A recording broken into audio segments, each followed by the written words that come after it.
Hi, my name is Miss Slater. I'm the Year 10 Progress Coordinator, as you know. I'm going to go through some important dates and information for the rest of the year.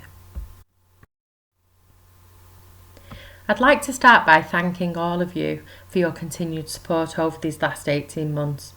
We've enjoyed getting to know you better through the phone calls, and my team of form tutors feel like they really know you, and we've gone through this together. Your children have been amazing throughout and have coped with all of the changes. They have showed maturity and steeliness and a grit which we are so proud. I'm so proud of the year group and to lead them and my team. We're looking forward to a year with some kind of normality. I'd just like to highlight a change that we've had within the team. So 10 GRPB has now changed to 10 EVTB, and Mrs. Taylor White will be taking over the farm. However, Mrs. Pullman will be there for 1 day a week. But if you need to contact Mrs. Taylor, you'll see the email address on the screen. One of the most important events that we will be going through this year for Year 10 is work experience. It is compulsory and students do need to find their own placements. The placements need to be found for the deadline of February the 18th. It's a very positive experience for students and it has lots and lots of benefits. It can introduce students to the world of work, it can improve confidence and maturity, and they can meet new people. But please be quite active in trying to find the placements because it will be here with us before you know it. And here are some important dates for this year that you may want to put into your diary. So we've got assessment week commencing Monday the 6th of December. So we would expect students way before this point to be preparing for these exams, whether it's creating revision material or revising. As I said before, the work experience deadline is Friday the 18th of February and Parents' Evening is Thursday the 21st of April, and you'll get more information about that nearer the time.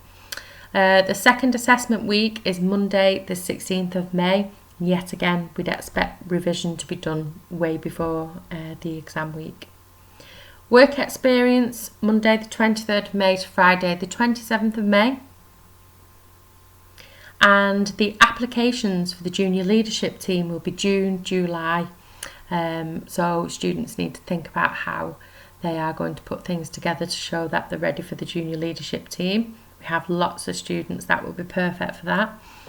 And the Year 10 Awards evening will be Tuesday the 14th of July 2022. Hello, I'm Lorraine Hall and I'm the Assistant Progress Coordinator for Year 10. I'm responsible for monitoring the attendance and punctuality of the year group. If your attendance is below 95%, you will be monitored by either your form tutor, myself, or our Educational Welfare Officer. It is very important that your child arrives to school on time. Students need to be in school for 8:55 a.m. If your child is late on 2 or more occasions, they will receive a 30 minutes detention. This will be on a Thursday each week. COVID rules on isolation have changed. Students are expected to attend school even if they have been in contact with a positive case. If a student has symptoms, they should get a PCR test. The results should be given to school, and if it's negative, they should attend school. We also like to reward good attendance and punctuality. We strive to reward all students regularly, and every half term there is a reward for students who have achieved 100% attendance. We also reward individuals and form groups who have shown significant improvements in their attendance. Finally, thank you for listening. If you have any concerns at all regarding attendance or punctuality, please contact me on my email, hall@heathschool.org.uk. Thank you.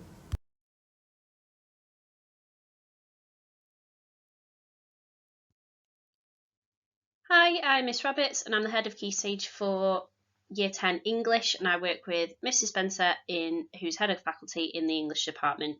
just here to give you a bit of an overview of what Year 10 can expect from their English curriculum this year, and the kind of things that will come up. The examination overview is in front of you, as you can see. So English is 100% external assessment, and all examinations are taken at the end of Year 11. English is broken into two distinct exams. So we have GCSE English Language, which we do with the EDUCAS exam board, and GCSE English Literature, which we do with the AQA exam board. English Language is broken into two parts, with fiction, reading, and creative prose writing worth 40% of the overall grade, and non-fiction reading and transactional or persuasive writing worth 60% of their grade. English Literature is split pretty much by the text that they study. So paper 1 has questions about Shakespeare, and we study Macbeth, and the 19th century novel, and we do A Christmas Carol for that. That paper is worth 40% of the grade. Then paper 2 is modern drama, and for us that will be An Inspector Calls or Blood Brothers, and a poetry anthology, which the exam board provide, plus unseen poetry in the final section, and that is worth 60% of the overall grade. During the next academic year, Year 10 students will study a variety of different topics from the English course, both language and literature, and we're starting this term with A Christmas Carol by Charles Dickens. We would always encourage students to have their own copies of text where possible, because it gives them the opportunity to essentially create a revision resource as they go during lessons, because they can make notes as we're studying different chapters, they can highlight things that are important, and it gives them something to look back on at a later date. The rest of the year we will be covering the following topics. So we've got the AQA Anthology of Poetry, we have got unseen poetry, and we flip to looking at a bit of language skills as well. So we've got component 1 with the fiction paper, so reading and creative writing, and we'll also look at component 2, which is the non-fiction. So there'll be a 19th and 21st century comparison in the reading, and it will be non-fiction writing. And finally we will look at An Inspector Calls for our AQA study of drama. Resources there are resources you can purchase that can help your child's progress with these elements. The York Notes revision guides for set texts are particularly useful. They are applicable to all exam boards, and they are very sort of student friendly, very nicely laid out, easy to access information. They also have accompanying workbooks, so if your child prefers more active revision rather than sort of reading and note making, if they want to, complete activities and things like that, the workbooks are really useful. So the two of them together, the revision guide plus the workbook, is the best combination. And of course, copies of all the text for each unit studied would be preferable.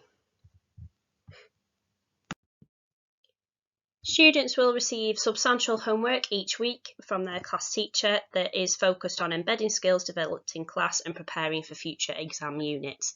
And some students may find that there has been a bit of a step up in the amount of homework they receive as they head into those GCSE years. And students are responsible for noting their homework in their planners, and of course homework is recorded on class charts, so there's always that digital backup too. It's vital that students engage with and complete this homework in order to be fully prepared for lessons and for their exams. Homework can be preview based, so it can be something that prepares the student for the next lesson and something that they need to do in order to access fully the work from the next lesson, or it can be to revisit topics that have already been covered and to consolidate skills. Increasingly, homework tasks may be revision based in order to support students with their revision skills, and of course these are imperative for examination success. So we ask that if you can please do all you can to support them in this. We will all be working towards your child's progress. I've just given a reminder at the bottom of the slide here of the contact details for the head of faculty, who is Mrs. Spencer, and her email is below, and also my email address. I'm Miss Roberts, and I'm the head of Key Stage 4 Year 10 English. Thank you very much.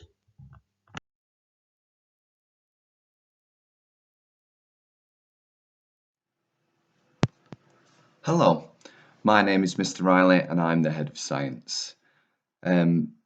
First off, I'd like to just quickly go through the course structure in science, because there are several routes that you can take, and just to remind you of that, because the way that you will prepare for examinations, and also the different structure of assessments that you'll need to be familiar with.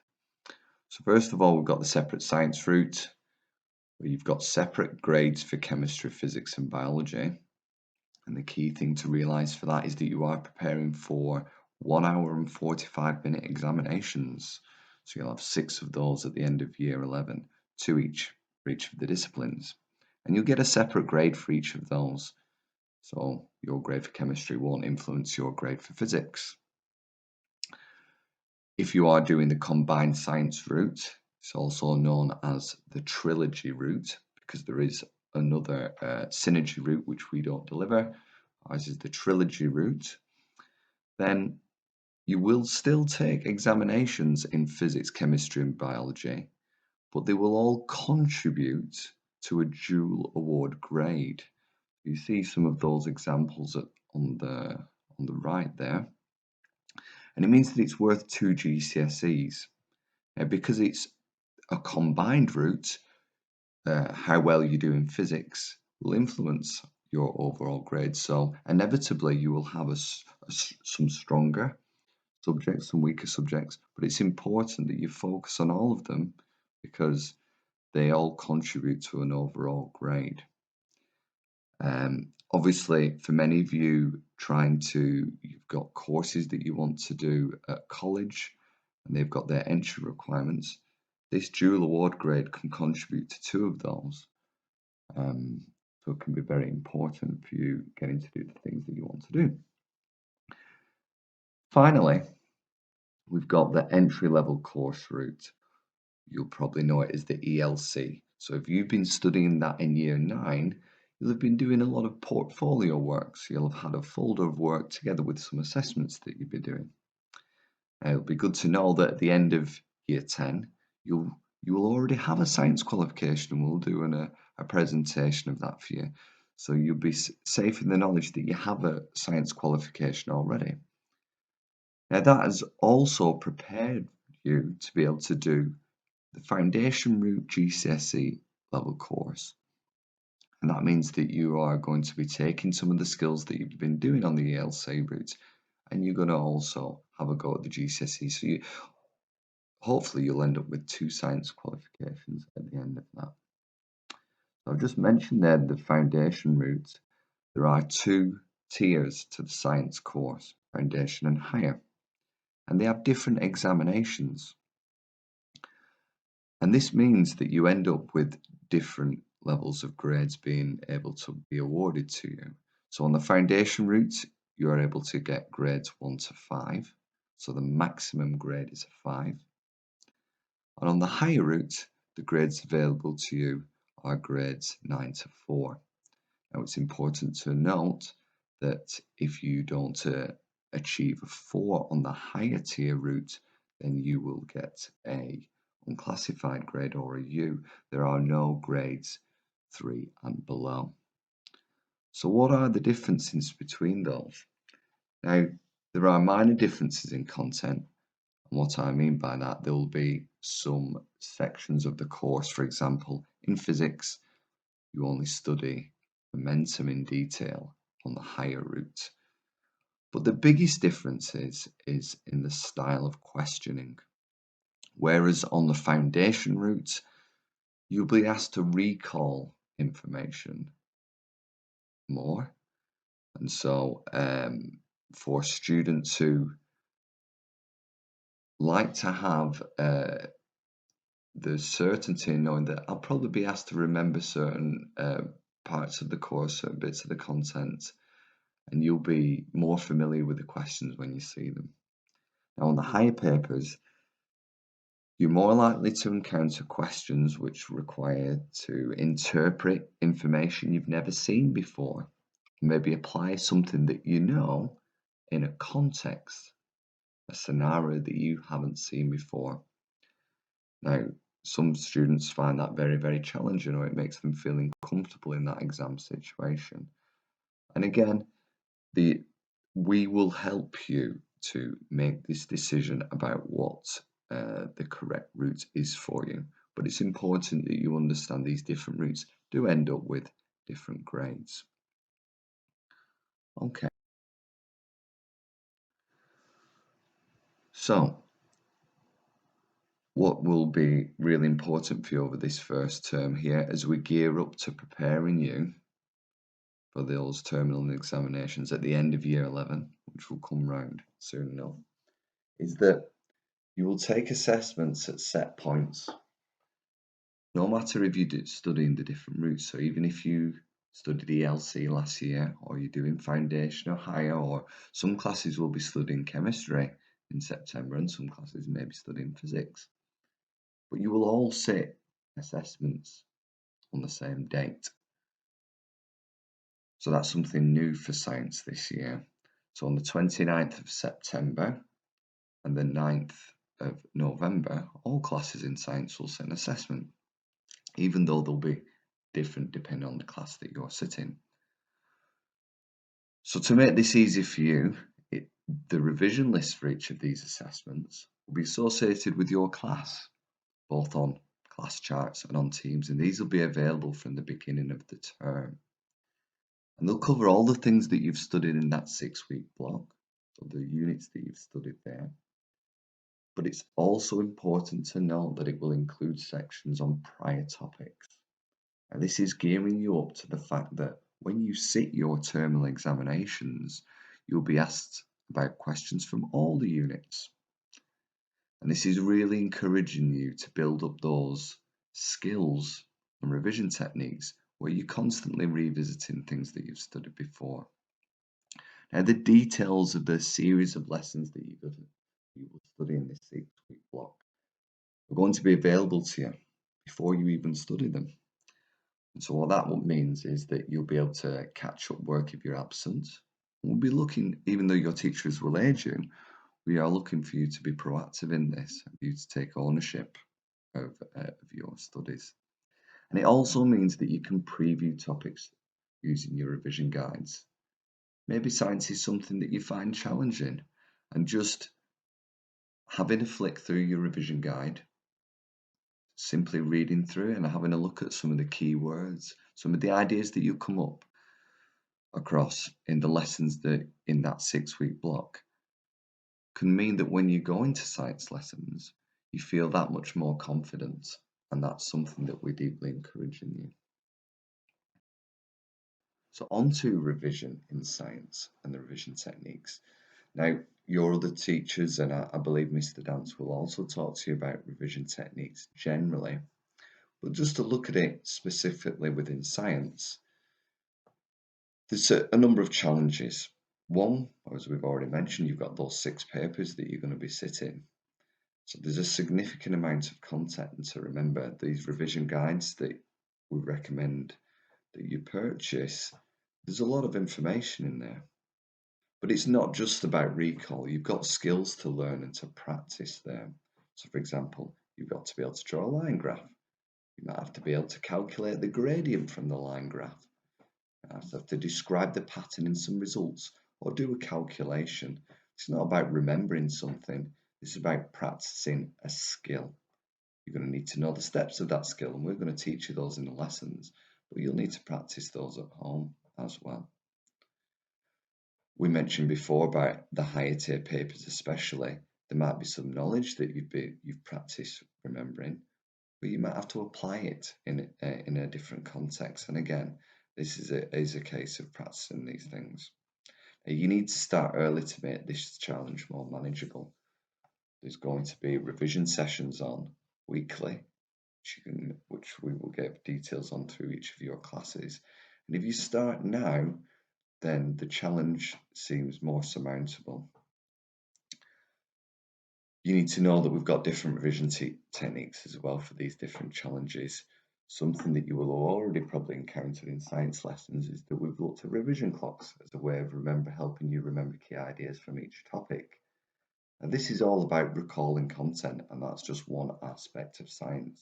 If you only did that, then you won't be as successful as you could be.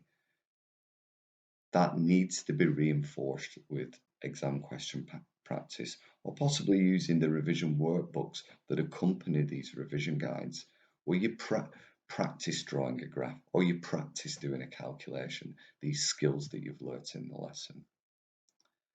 Finally, make sure you get yourself a scientific calculator.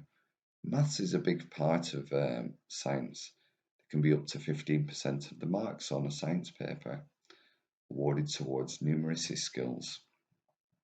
And you being familiar with your own calculator and how to use it can make life easier when you're in that pressure situation in the exam. All right, thank you for listening.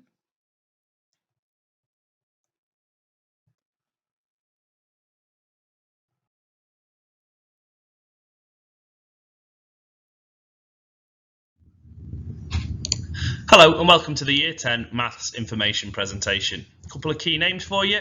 Head of Department, Mr. James, and Key Stage Lead is Mr. Silcock. If you want anything, please drop us an email or give us a call at school.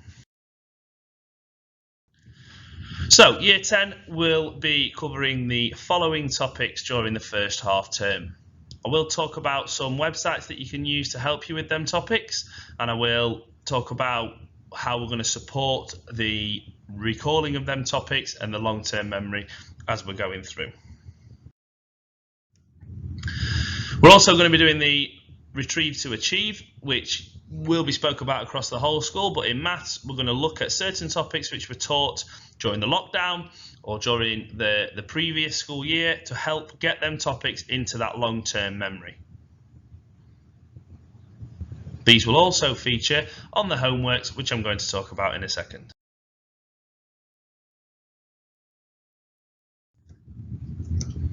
Homework, two things you're going to get in maths. You're going to get a skills grid, which will contain skill 1, last lesson, skill 2, last week, skill 3, the last topic, which could be from 2 or 3 weeks ago, and skill 4, which is going to link in to that Retrieve to Achieve topic, which I've just spoken about on the previous slide. Again, giving you help to make sure it gets into that long-term memory. Also, you will get Hegarty Maths. When you log in, the top page looks like that, with your tasks right there. You then click on the task, you can watch the video, take some notes, get whatever you need to, then you do the quiz afterwards. You can always go back to the video, okay, and when you're on the quiz, it clicks to the point in the video which you need for that question. Okay, and the questions look something like that.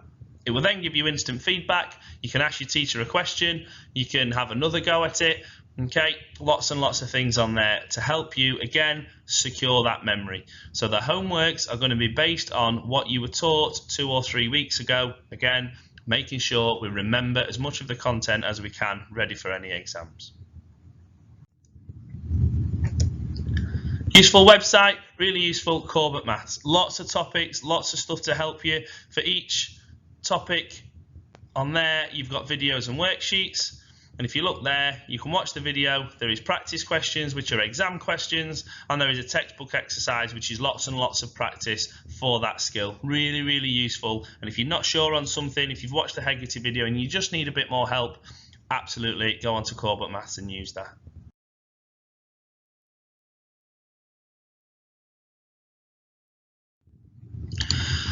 Important equipment you're going to need in maths this year: pen, pencil, ruler.